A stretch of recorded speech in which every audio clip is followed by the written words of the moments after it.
Right, if there's a policy change agent, the business reformer of the year really can't be far behind.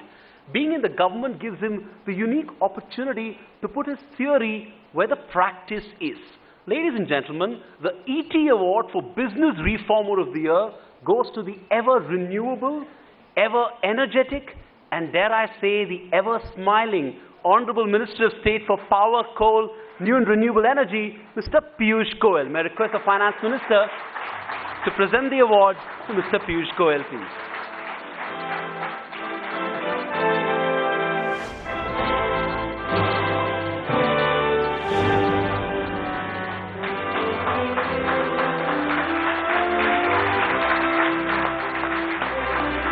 We'd love to hear from you as well, Mr. Goyal. We'd love to hear from you as well.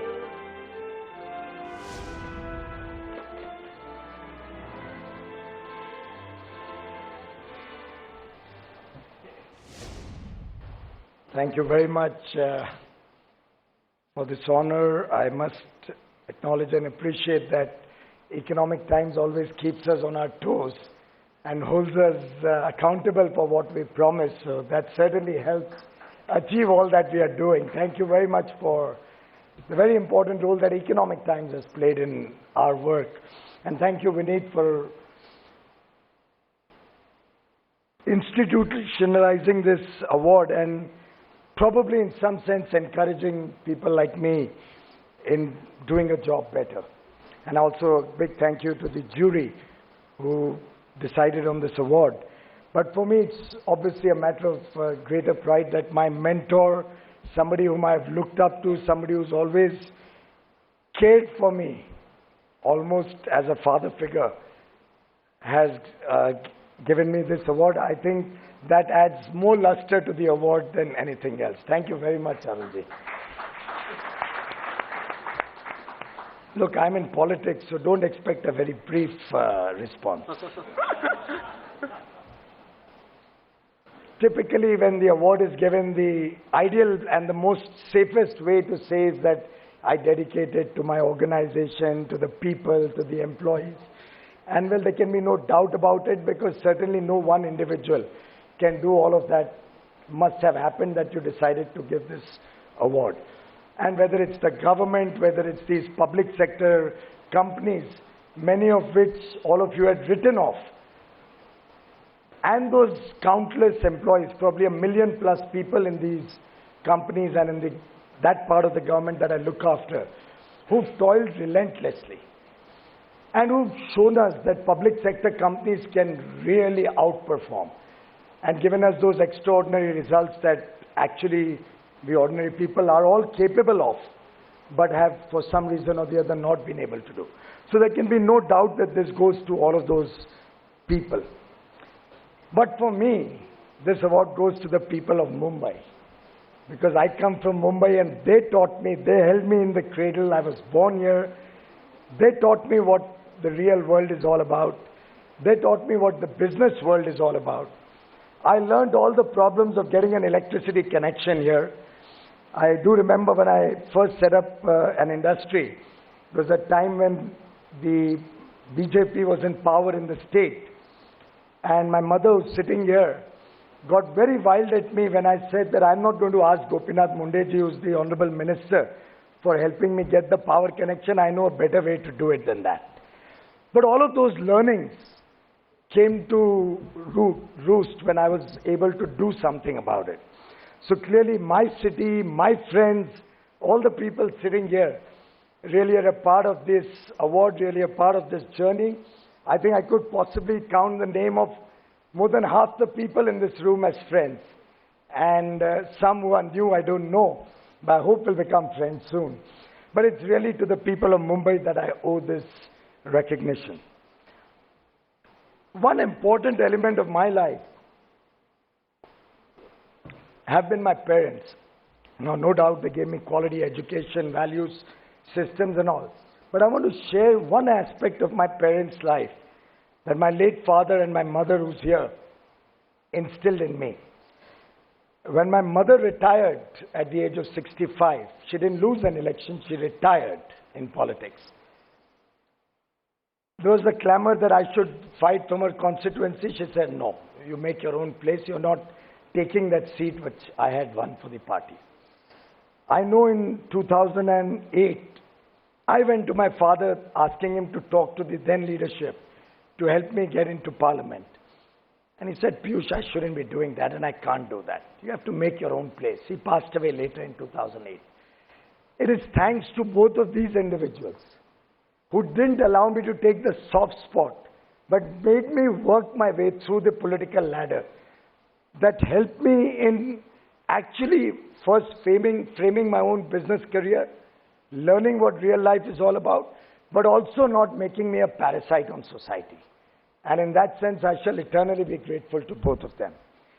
I'm sure you all realize what kind of a life a minister leads, particularly if he's trying to do something different. And there can be no words of appreciation enough for what my wife and both my kids, Dhruv and Radhika, have sacrificed for this. And I still remember the day before I was sworn in, we sat late into the night to discuss the ramifications of becoming a minister. And I told them no more plush holidays, no more spending the way you like, the way we used to do it in the good old days. Now we are on a budget. My salary is absolutely inadequate, so you'll have to learn to live frugally. And I remember Radhika asking me, what do you mean? What's going to happen? So the sacrifice, Seema serving tea at 3 o'clock in the morning to the officials sitting with me around the table, trying to draft out the coal mines auction bill, which had a time-bound limit to which we had to do it. And 3 o'clock, Seema coming with tea for all those officials. I think that's the sacrifice that I cannot but recognize. But I'd like to talk about my Prime Minister a little bit here. I remember an illustrious predecessor of the Honorable Finance Minister had commented that what will this man do for India who's not even got a high educational degree from a business school or from the institutions of learning internationally. Of course, the Prime Minister had retorted that what this country needs is hard work and not Harvard. But what he taught me in these last few months, through his very, very small interventions, a small thing like what's the role of accountability and monitoring in really achieving good results. His small interventions of trying to tell me what we should do with solar when transmission becomes a problem. Can we look at solar and hydro or solar and wind becoming a composite unit and bringing down transfer costs or transmission costs? I think the fact that he comes from the ground, from real life experiences, and the kind of leadership he provided is certainly unique, and all that we have been able to achieve. A lot of the credit goes to the fact that he was unwavering when it came to bringing about change, transformational change. He told us, don't look at an election result. Don't look at what happens today or tomorrow or which election we win or we lose. Stay the course. We are in it for the long haul. What we have to do is create a strong foundation, dig deep, create a strong foundation on which we have to build decades and decades of double-digit growth for this country. And I think it's that inspiration and motivation that got us all going. I must talk about my Honorable Finance Minister. I could go on the whole evening, but just one intervention I'd like to share with all of you. Of course, probably it is confidential, but I would love to share it with you. When this coal mine bill was to be finalized, I know I would walk up to him at odd hours of the day and middle of the night, taking his guidance. He's probably one of the finest legal minds this country has ever produced. But I remember that crucial day when we had to take the call whether commercial mining will be allowed in this country. I chickened out. I promise you I chickened out. And I don't know if you want to review giving me this award. But I was very scared. I said, Arunji, we'll have a power crisis. The unions are going to go on strike. Arunji said, nothing doing. This country wants change. This country wants to reform itself. The people of India are ready for it. We will do it. This is the time. If we don't do it now, it'll never happen. And I'm glad for the leadership that he gave me in being able to take those bold decisions. And I must say, I shall eternally be grateful for his hand of support whenever I'm in any kind of doubt. Of course, Sureshji, as a part of my advisory board, gave me the initial ideas of what needs to be done in the power sector. And for us, it's been a collective effort. Ravi Shankarji, Rathod, all of us are working as one team. And that's the beauty of being able to make change. That you can pick up the call, talk to the minister, settle issues there and there across the table. But clearly, the real beneficiaries, the people to whom this award gets dedicated, are the people of India who reposed faith in Prime Minister Modi and his team, gave us an absolute majority, and Rahul Bhai, we will live up to that.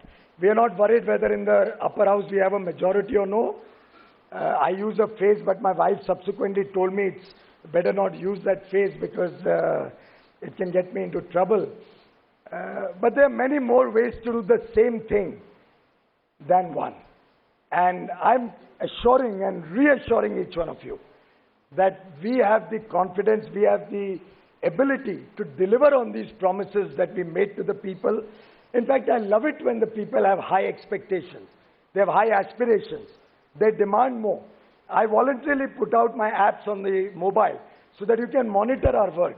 Maybe the press can go and find out where I'm going wrong, where I'm saying something and it's not happening. My discom, the entire Uday story is in the public domain. It's for you to monitor and demand performance. Because after all, even a beggar only goes to somebody in whom he trusts, has the ability to give him something. So I'm delighted that the people of India aspire for more. They aspire for a better quality of life. They demand more from all of us. And I want to reassure each one of you that this award today is only going to encourage me and all of us colleagues in the government to put in more effort in achieving the goals for a prosperous India, an India where each one of us can hold our head high with pride. I dedicate this really to the 125 crore people of Team India. Thank you. Thank you so much, Mr. Piyush Goyal. Find us on Facebook at facebook.com/ETNow and don't forget to click the like button. You can also follow us on Twitter at ETNowLive. To stay updated with all our programming, hit the subscribe button on our YouTube channel by logging on to youtube.com/user/ETNow.